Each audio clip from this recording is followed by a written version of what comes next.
This clip is brought to you by SaveWithConrad.com.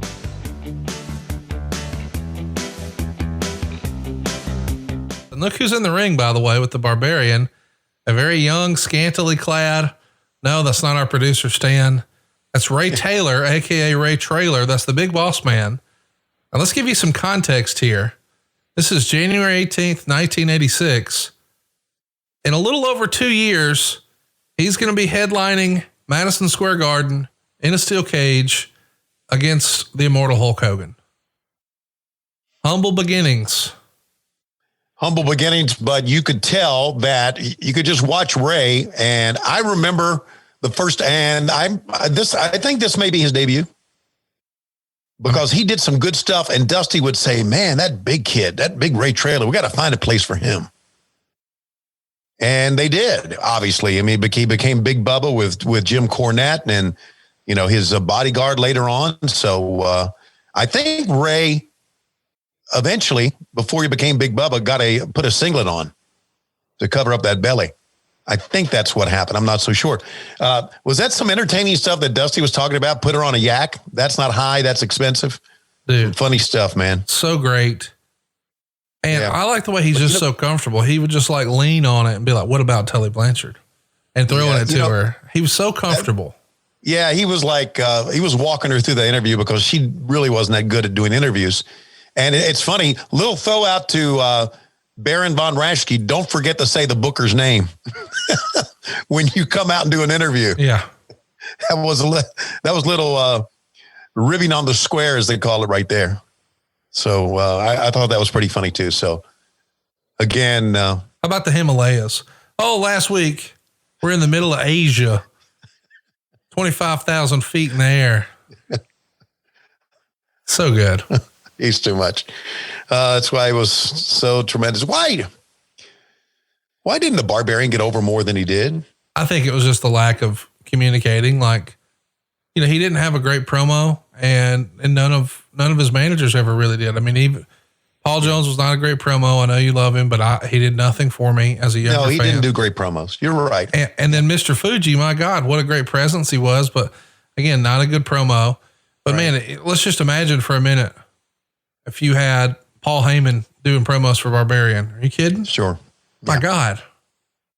Because he has you want to talk about a guy you don't fuck with. You see that guy walking down Kroger or Home Depot, getting the fuck out of the way. Are you kidding? And of course we saw him at Starrcast a couple of years ago, and you still don't fuck with him, man. No. He still looks like he can just eat you alive. Valiant and Michael Hayes are distantly related. You know what? If you know, Jimmy Valiant, you take a look at Jimmy Valiant before he became the Boogeyman, when he was handsome Jimmy Valiant in the WWF. There's a Michael Hayes resemblance there. There really is. I'm just saying they got to be like third cousins or something. Yeah. And they both, both have that, pudgy like body. Michael didn't have the greatest body in the world. Barrel chested, tan. Yep, exactly. I'm just saying. And then they both like to dance. And I bet back in the day, they both liked the marijuana pills. I'm just guessing. Wait a minute. There were marijuana pills back in the day? I think it was a Bill Watts joke. Okay. Where he once asked Jim Ross, Jim, goddamn it, are all these kids on the marijuana pills or something like that?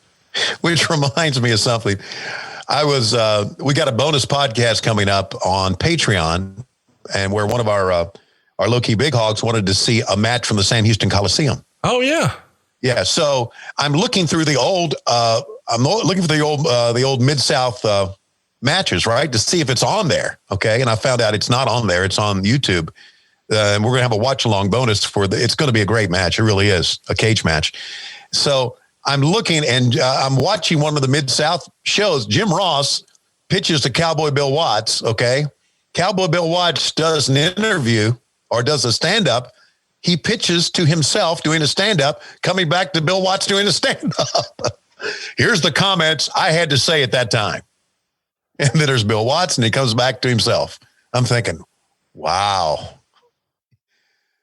Pretty big ego there, buddy. I think JR used to say something like, his job back then was, howdy, folks. Welcome to Mid-South Wrestling. I'm your host, Jim Ross. With me, the owner and proprietor of Mid-South Sports, Cowboy Bill Watts. And then 58 minutes later, thanks for tuning in today, boys and girls. We hope you've enjoyed Mid-South Sports. Be sure to see you at the matches. That's it. They were showing this angle where Skandor Akbar had burned Hacksaw Jim Duggan in the eyes, and how it just really got Bill Watts pissed off, and Watts was going to take on Skandor Akbar at the Superdome in Louisiana. And so, anyway, that's another story. That was a lot of fun, but this is a little bit longer than Jimmy Valiant is used to going. Hey, it's Conrad Thompson. Thanks for checking out the podcast here on YouTube. Be sure to hit the subscribe button and the notifications bell so you get a notice anytime we upload some new content. And go save yourself some money right now. If you're in a 30-year loan or you have credit card debt, it's not a matter of if I can save you money. It's a matter of how much. Find out right now for free at SaveWithConrad.com.